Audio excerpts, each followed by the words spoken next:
చిన్నోడికి health consciousness బాగా ఎక్కువైపోయింది ఈ మధ్య.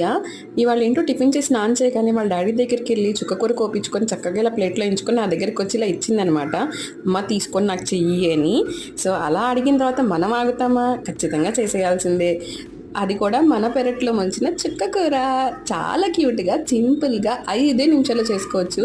ఏం లేదు, చిన్నగా కుక్కర్ పెట్టి కొద్దిగా నూనె, తాలింపు గింజలు, అలాగే ఒక చిన్న ఉల్లిపాయ కొంచెం మగ్గిన తర్వాత ఇలా చుక్కకూర తరుగు వేసేసామా. ఉప్పు, కారం, పసుపు, ధనియాల పొడి. ఆకుకూరలు మనకి చాలా చాలా హెల్దీ అనమాట. ఖచ్చితంగా వీక్లీ ట్వైస్ అయినా తినడానికి ట్రై చేయండి.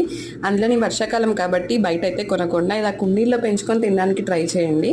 అండ్ మనం ఇందాక రెడీ చేసుకున్నాం కదా, అది మగ్గిన తర్వాత కొంచెం నానబెట్టుకున్న బియ్యం వేసేసుకొని ఇలా కుక్కర్ పెట్టుకొని 3 విజిల్స్ రానిచ్చండి. అంతే. విజిల్ పోయిన తర్వాత ఇట్లా తీసుకొని చూస్తే అంతే, చాలా ఎమ్మీ అండ్ టేస్టీ చుక్కకూర రైస్ రెడీ అయిపోయింది. కొద్దిగా వాటరీగా ఉంది, ఎందుకంటే బేబీ కోసం.